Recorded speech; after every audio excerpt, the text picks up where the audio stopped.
जगन्नाथपुरी में सिद्ध बकुल एक स्थान है जहां पर नामाचार्य श्री हरिदास ठाकुर विराजते थे।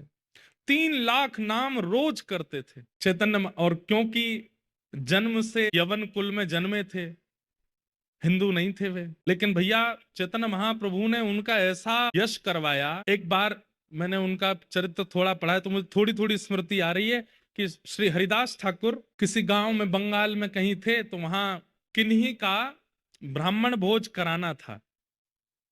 तो ब्राह्मण भोज कराने के लिए पूछा गया कि भाई इतने ब्राह्मण कहां से मिलेंगे, तो किसी ने बताया कि भाई इतने ब्राह्मण एक साथ नहीं मिल पाएंगे, आप तो एक काम करो, बोले क्या, नामाचार्य हरिदास ठाकुर को ही प्रसाद पवा दो, वो अनेक ब्राह्मणों के समान है। तो ये बात सुनकर के जो कुछ ब्राह्मण थे वो क्रोधित हो गए, बोले अरे वो हिंदू तक नहीं है, आप कह रहे हो कि उनको प्रसाद पवा दो, अनेक ब्राह्मणों को प्रसाद के समान होगा। जब उनका अपमान किया गया तो बताते हैं कि उस काल में गैस सिलेंडर तो होते नहीं थे, तो भोजन बनाने के लिए, ब्राह्मणों को पवाने के लिए जैसे ही अग्नि चेतानी प्रारंभ की, मूसलाधार बारिश होने लगी। इतनी बारिश हुई कि जो चूल्हा था उसमें पानी भर गया। दूसरी जगह कहीं पेड़ के नीचे चूल्हा लगा करके अग्नि जलाई तो इतना पानी भरा कि वहां पर भी नहीं जला पाए। सुबह से शाम हो गई लेकिन अग्नि की व्यवस्था नहीं हो, प्रसाद बन ही नहीं पाया। तब किसी ने कहा, बोले अब क्या करें, आज तो ब्राह्मण भोज होना था, हो ही नहीं पाया। बोले कि आपने नामाचार्य हरिदास ठाकुर का अपमान किया है। वे भले ही ब्राह्मण जन्म से नहीं है, लेकिन उनके नाम निष्ठता, उनकी भगवत निष्ठता ऐसी है कि उनके प्रति आप अपराध बुद्धि नहीं रख सकते। बोले अब क्या करें, बोले उनसे जाके क्षमा मांगो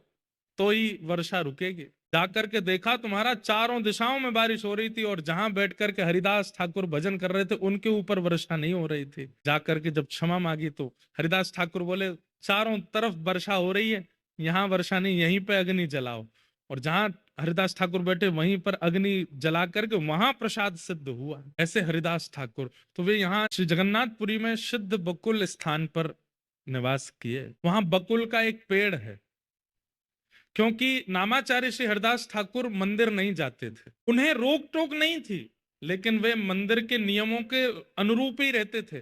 उनका था कि भाई जब मंदिर में प्रवेश वर्जित है गैर हिंदुओं का तो मैं नहीं जाऊंगा, बाहर पतित पावन भगवान का ही दर्शन करते थे। लेकिन वे मंदिर नहीं जाते थे। चैतन्य महाप्रभु मंदिर से निकलते ही सबसे पहले हरिदास ठाकुर के पास जाते थे। हरिदास ठाकुर महाप्रभु जी को देख करके भाव विह्वल हो जाते थे। नित्य महाप्रसाद पाने के बाद में जो प्रसादी रह जाती थी उस प्रसादी को हरिदास ठाकुर के लिए भिजवाते थे स्वयं चैतन्य महाप्रभु। किसी को नहीं देते थे, अपने अनेक शिष्यों में से बोले हरिदास ठाकुर के पास पहुंचाओ। और उनका जीवन क्या था, केवल नाम, केवल नाम आश्रय में रहते थे।